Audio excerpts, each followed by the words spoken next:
토라 민수기 13장 1절에서 15장 41절, 하프타라 여호수아 2장 1절에서 24절, 브릿하다샤 히브리서 3장 7절에서 4장 1절, 쉘라흐 보내어, 샬롬 하베림.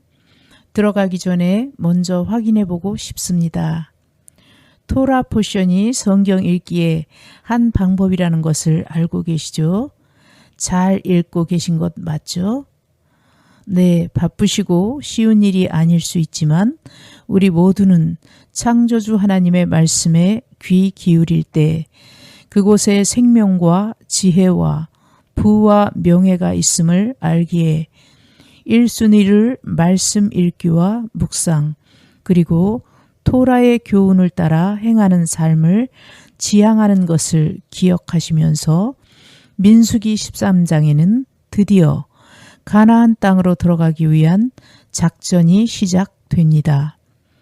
각 지파에서 사람을 뽑아 가나안 땅을 점령하기 전 사전 조사를 위해 정탐꾼을 파견합니다.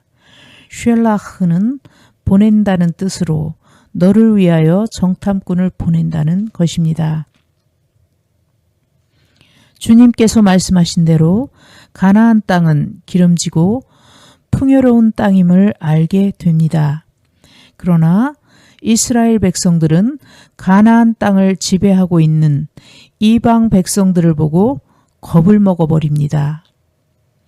겁을 먹어 공황 상태가 온 것인지 이스라엘 백성들은 하나님과 모세를 하루 종일 원망하고 울고불고 난리를 칩니다.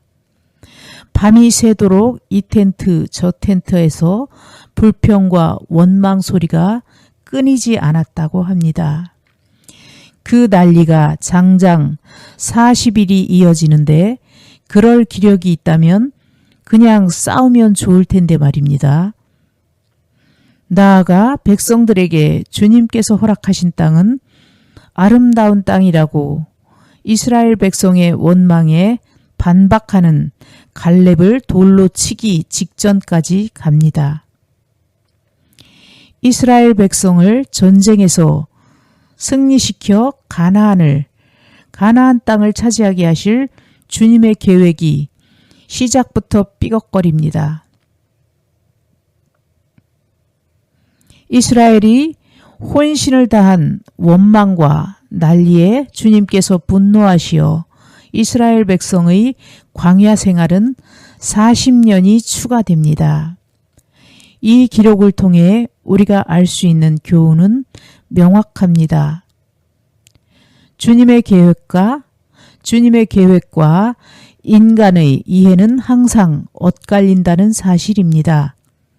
또한 사람은 자신의 기대와 다르면 금세 원망하고 분노를 다른 존재에게 쏟아내려 하는 약한 본성이 있다는 것입니다.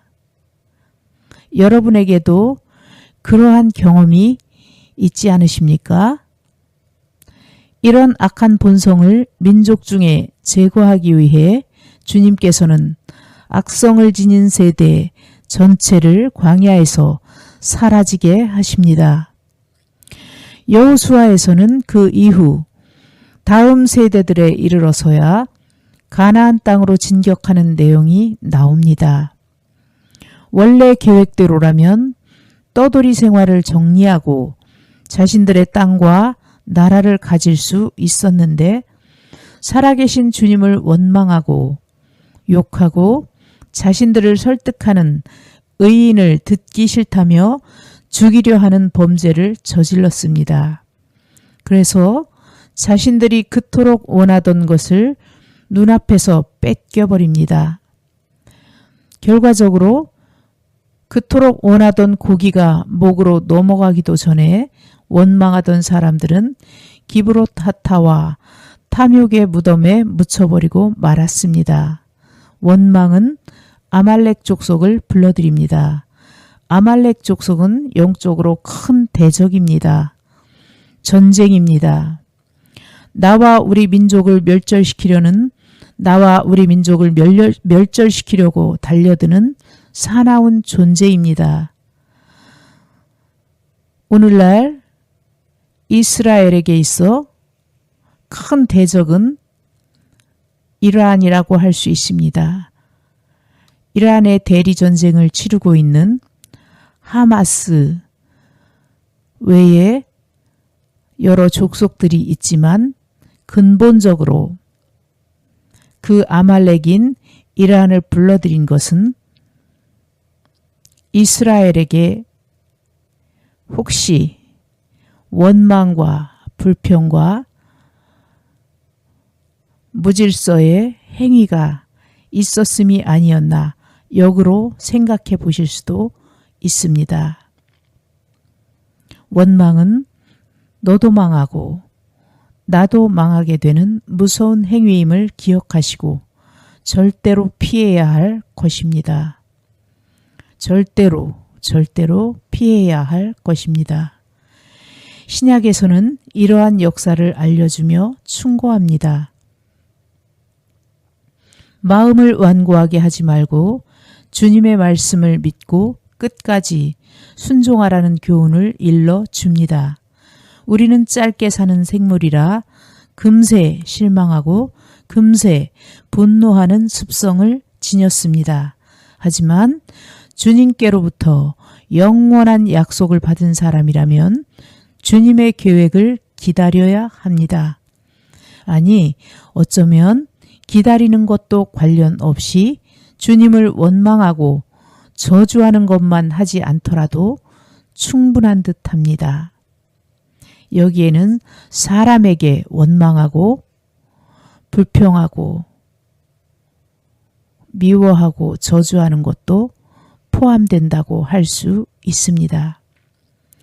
지난 시간에도 말씀드렸다시피 마귀는 주님께서 가장 사랑하시는 자녀인 사람의 입을 통해 주님을 모욕하는 것을 즐거워하고 그러기 위해 많은 유혹과 술수를 씁니다. 하나님께 대한 원망은 일이 다 지나고 일이 다 끝나고 해도 늦지 않습니다.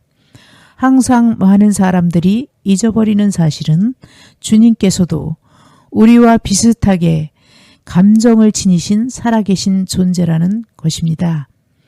당장 눈에 보이지 않고 들리지 않는다고 이스라엘 백성들도 온갖 저주와 욕을 퍼붓습니다. 살아계신 주님은 이스라엘을 이끌어내고 보호하시며 인도하시는 분이신데 인도받는 존재들에게 그런 모욕을 들으시니 그 분노가 얼만큼인지 상상도 가지 않습니다. 믿음의 형제 자매 여러분, 지난번과 마찬가지로 주님께 일방적으로 분노를 쏟아내기보다는 주님과 대화하시는 성숙한 신앙인이 되시길 축복하고 기도합니다. 주님, 우리가 삶의 여정 가운데 순간순간 불평과 원망이 있었던 것을 고백하며 용서와 도움을 구합니다.